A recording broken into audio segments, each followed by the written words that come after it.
Well,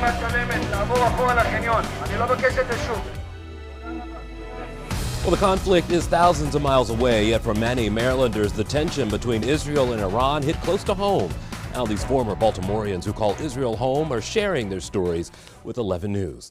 And hello everyone, I'm Jason Newton. Welcome to 11 TV Hill. The eyes of the world are closely watching what's transpiring in the Middle East. One Marylander living in Tel Aviv called the experience of living in war surreal. I spoke to Justin Hayed earlier this week. The Baltimore County native moved to Israel 4 years ago, inspired by programs he did here in Baltimore. He's now lived through the October 7th attacks and this most recent violence. Hayed described getting the alert that Iran was firing missiles into Tel Aviv. We got alerts on our phones, like the best way to describe it would be like when an Amber Alert goes off. So imagine it's 3 a.m. in the morning and you get an urgent message telling you to seek shelter immediately. Israeli planes are attacking Iranian nuclear reactors and Iranian targets. And it's kind of like, am I dreaming? Is this real? What's happening? So I ran to a friend's house and stayed in the shelter with friends for a night. We're used to different kinds of rockets. The Hamas rockets, it's a different kind of boom than the Hezbollah rocket, than the Yemen Houthi rocket, because they're all intercepted at different heights, different size missiles.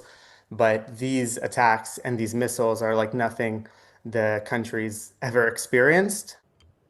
Moments before our interview, had to pause because sirens went off. And even after 4 years, he's not unfazed by the rocket fire. But he had this to say when asked about the mindset of Israelis.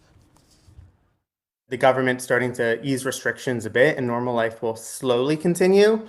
But these missiles are huge and can do incredible damage. So, the country is totally united on putting regular activity for pause for the foreseeable future. That could change in a week, that could change in a month, that could change in 2 months. People here are very resilient.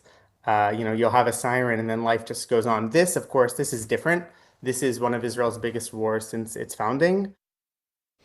And we've heard from others also living in Israel about their personal experiences. 11 News reporter Tori Yorgi spoke to another Maryland native who's living in Bat Yam.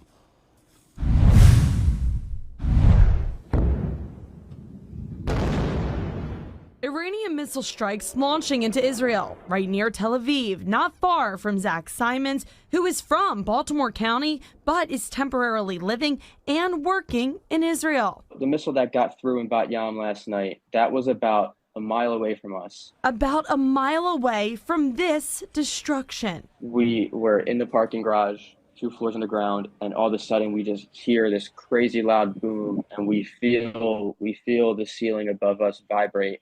And right away, we were like, that was just a direct hit. Zach says he's currently teaching English to Israeli students through a Teaching Fellows program.